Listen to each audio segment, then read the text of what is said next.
ഹിന്ദു ഐക്യവേദിയുടെ ഈ വർഷത്തെ കാസർഗോഡ് ജില്ലാതല പ്രതിനിധി സമ്മേളനം മാവുങ്കാൽ വ്യാപാര ഭവനിൽ സമാപിച്ചു. സംഘടനയുടെ സംസ്ഥാന സെക്രട്ടറി എ ശ്രീധരൻ സമ്മേളനം ഉദ്ഘാടനം ചെയ്തു. This news sponsored by ഗുണമേന്മയോട് കൂടിയ ഉൽപ്പന്നങ്ങൾ മിതമായ നിരക്കിൽ Sreekrishna hardwares MG road Kasaragod. കാഞ്ഞങ്ങാട്ടെ പ്രമുഖ വ്യാപാരി ഗുരുദത്തുപൈ നിലവിളക്ക് തെളിയിച്ചുകൊണ്ടാണ് മാവുങ്കാൽ വ്യാപാര ഭവനിൽ നടന്ന ഹിന്ദു ഐക്യവേദിയുടെ കാസർഗോഡ് ജില്ലാതല പ്രതിനിധി സമ്മേളനത്തിന് തുടക്കം കുറിച്ചത്. തുടർന്ന് സംഘടനയുടെ സംസ്ഥാന സെക്രട്ടറി എ ശ്രീധരൻ സമ്മേളനം ഉദ്ഘാടനം ചെയ്തു.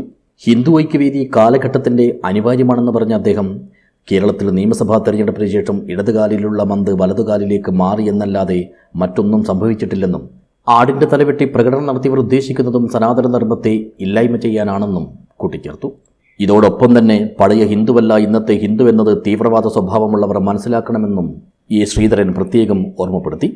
ഹിന്ദു ഐക്യവേദിയുടെ പ്രവർത്തനം പുറകോട്ട് പോയതുകൊണ്ടല്ല, മറിച്ച് ഹിന്ദു സംഘടനകളുടെ ഏകീകരണവും ശക്തിയും അതിന്റെ പ്രവർത്തന ബന്ധാവും കൊണ്ട് കേരളത്തിലുള്ള എല്ലാതരം സാമൂഹ്യ വിരുദ്ധ ശക്തികള് ഒരുമിച്ചുകൊണ്ട് ഒരു ഹിന്ദു മുഖ്യമന്ത്രിയെ ആ സ്ഥാനത്ത് നിർത്തിക്കൊണ്ട് അദ്ദേഹത്തിന്റെ പുറകിൽ നിന്നുകൊണ്ട് സനാതന ധർമ്മത്തെ ഇല്ലായ്മ ചെയ്യാനും ഇതുവരെ ഹിന്ദു സംഘടനകളിലെ രാഷ്ട്രീയ സ്വയംസേവക സംഘം അതുപോലെ അതുമായിട്ട് ബന്ധപ്പെട്ട പരിവാർ പ്രസ്ഥാനങ്ങളെയാണ് വിമർശിച്ചതെങ്കിൽ ഇന്ന് ഇത്തരം ശക്തികൾ ഒരുമിച്ച് SNDP, NSS പോലുള്ള സംഘടനകളെ പരസ്യമായി വിമർശിക്കുകയും പരസ്യമായി അതിന്റെ നേതാക്കന്മാരെ തെരുവിളിക്കുകയും ചെയ്യുന്ന അവസ്ഥ ഒരാഴ്ചക്കാലമായിട്ട് കേരളത്തിന്റെ തെരുവീതികളിൽ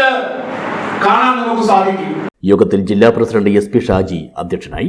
സംസ്ഥാന ജനറൽ സെക്രട്ടറി KP ഹരിദാസ്, സംസ്ഥാന സെക്രട്ടറി ശ്യാം മോഹൻ ധർമ്മടം, ജില്ലാ രക്ഷാധികാരി ഗോവിന്ദൻ മാസ്റ്റർ കൊട്ടോടി, ജില്ലാ വർക്കിംഗ് പ്രസിഡന്റ് ഗോപാലകൃഷ്ണൻ തച്ചങ്ങാട്, ഓമന മുരളി, വാസന്തി കൃഷ്ണൻ, സുധാകരൻ കൊള്ളിക്കാട് എന്നിവർ സംസാരിച്ചു. ജില്ലാ ജനറൽ സെക്രട്ടറി രാജൻ മുളിയാർ സ്വാഗതവും രാമകൃഷ്ണൻ വാഴുന്നൂറടി നന്ദിയും പറഞ്ഞു. News bureau, Kanhangad.